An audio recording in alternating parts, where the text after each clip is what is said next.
Dalam sistem politik ekonomi sosialis, negara memegang peranan yang sangat sentral dan dominan. Negara tidak hanya sebagai pengatur, tapi juga sebagai pelaksana utama dalam berbagai kegiatan ekonomi. Semua dirancang untuk mewujudkan pemerataan, kesejahteraan, dan keadilan sosial bagi seluruh rakyat.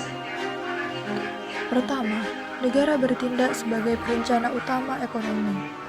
Artinya, negara menyusun rencana pembangunan jangka panjang, biasanya berupa rencana 5 tahunan yang mengatur kemana arah ekonomi akan dibawa. Melalui perencanaan ini, negara menentukan sektor-sektor mana yang harus diprioritaskan seperti industri berat, pertanian, atau pendidikan. Tujuannya bukan untuk mencari keuntungan sebesar-besarnya, melainkan untuk memenuhi kebutuhan masyarakat secara merata. Kedua, negara juga menguasai alat-alat produksi utama. Dalam sistem ini, pabrik-pabrik besar, tambang, transportasi publik, hingga lahan pertanian skala besar dikelola oleh negara.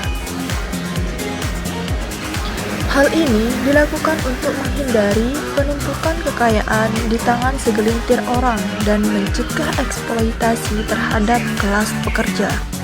Ketiga, negara memiliki peran penting dalam mendistribusikan kekayaan dan juga meningkatkan kesejahteraan rakyat.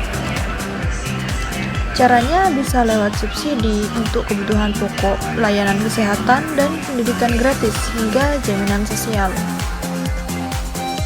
Dengan begitu, ketimpangan ekonomi bisa ditekan dan masyarakat bisa hidup lebih adil dan sejahtera. Keempat, negara mengatur harga-harga dan upah.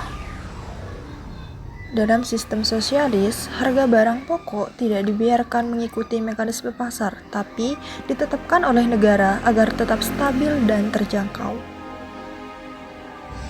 Begitu juga dengan upah pekerja. Negara menetapkannya agar bisa memenuhi kebutuhan hidup layak.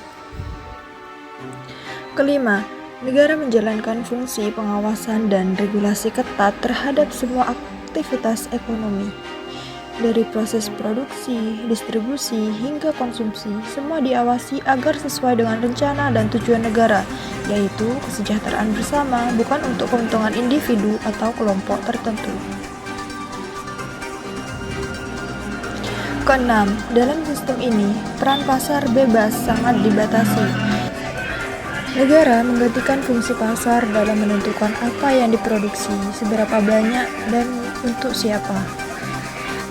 Ini dilakukan untuk menghindari ketidakseimbangan antara permintaan dan penawaran yang sering menjadi masalah dalam ekonomi kapitalis.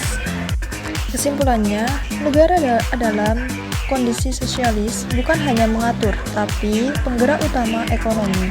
Semua keputusan ekonomi dipusatkan pada negara dengan tujuan menciptakan masyarakat yang adil dan makmur dan juga setara.